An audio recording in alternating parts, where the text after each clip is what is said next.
Hi, welcome to Sunil Maths tutorial. Again, CSIR Net 2020, November 2020 question. This is a question from part C. Let us see the problem. Consider two series. A of x is equals to summation n is equals to 0 to infinity x power n into 1 minus x. B of x is equals to summation n is equals to 0 to infinity minus 1 power n x power n into 1 minus x, where x belongs to the closed interval 0, 1. Then which of the following statements are true? There are four options. All options are depends upon either point-wise convergent or uniformly convergent. Both the series uniformly convergent or point-wise convergent. You have to check the uniformly convergence and point-wise convergence. That's all. Let us start with second series B of x. Start with the second series B of x. Take this series. B of x is equals to summation n is equals to 0 to infinity minus 1 power n x power n 1 minus x. This series can be written like this: summation un vn. Summation un vn, where un is equals to minus 1 power n, vn is equals to x power n into 1 minus x. Now take vn plus 1. Vn plus 1 is nothing but x power n plus 1 into 1 minus x. So un is equals to minus 1 power n. Let us define the nth partial sum for this un. Let Sn is equals to u1 plus u2 plus and so on plus un, which is known as the nth partial sum of the series un. So Sn is nothing but minus 1 plus 1 minus 1 and so on plus minus 1 power n. Whether it is very clear, n it is even, you get 0, n it is odd, you get minus 1. In both the cases, Sn is clearly bounded sequence. So right, now calculate these terms. Un plus 1, Vn plus 1 minus Vn. So by calculating Vn plus 1 minus Vn, you get this x power n plus 1 into 1 minus x power n into 1 minus x. After simplifying, I get this minus 1 minus x whole square into x power n. We get minus, so it is simply less than or equals to 0. It means Vn plus 1 is less than or equals to Vn. Vn plus 1 is less than or equals to Vn. It means the sequence Vn is decreasing. It means it is monotonic.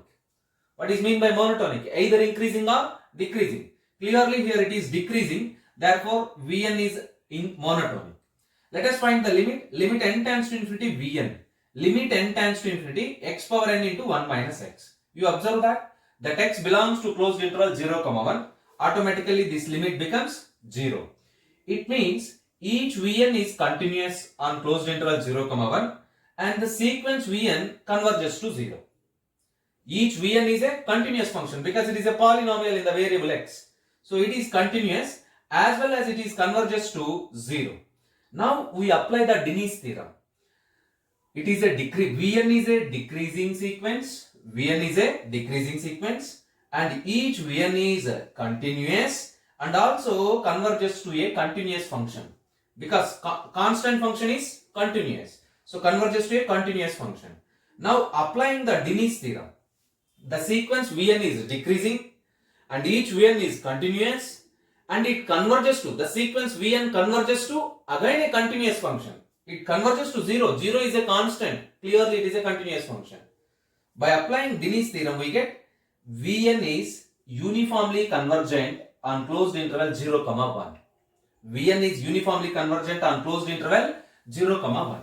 Now you observe that this one is bounded, this one is bounded because the nth partial sum is bounded, therefore infinite series also bounded, and this one is uniformly convergent. Uniformly convergent. So one series is bounded, the second one is uniformly convergent by applying Dirichlet test.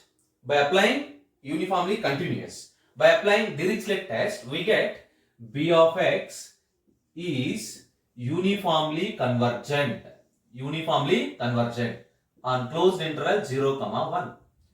B of x is uniformly convergent on closed interval 0, 1. It is uniformly convergent. Every uniformly convergent series is point-wise convergent.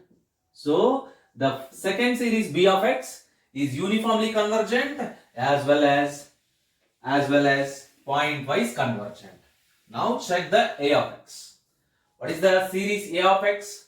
A of x is equals to summation n is equals to 0 to infinity x power n 1 minus x.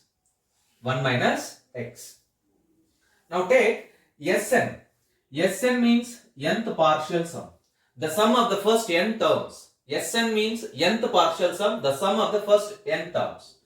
So you get, according to 0, if you put n value 0, you get first term is 1 minus x plus x into 1 minus x plus x square into 1 minus x plus and so on plus x power n minus 1 into 1 minus x up to n terms. So by making 1 minus x common, you get 1 plus x square plus and so on plus x power n minus 1, which is a geometric progression, which is nothing but 1 minus x into 1 minus x power n divided by 1 minus x. These two terms get cancelled. So simply you get 1 minus x power n. Sn of x is equals to 1 minus x power n. Let us find the limit. Limit n times to infinity, Sn of x is equals to limit n times to infinity 1 minus x power n. It has two different values. It has two different values. Because limit n times to infinity 1 minus x power n is equals to, here you remember that x belongs to closed interval 0, 1. This is equals to 1 if x is equals to 0. Equals to 1 if x is equals to 0. 0 if x is equals to 1. 1 if x less than 1. If x less than 1. Not only x less than 1, you can write 0 less than x less than 1. 0 less than x less than 1. Limit n times to infinity, Sn of x has three different limits. It means if you take this function is s of x, if you take this function is s of x, then this s of x is discontinuous. Then this s of x is discontinuous at 0. Because at the point 0 or in the closed interval 0, 1, it is clearly discontinuous. It means the nth partial sum converges to the discontinuous function. So clearly this function is not uniformly convergent. This is capital A of x is not uniformly convergent.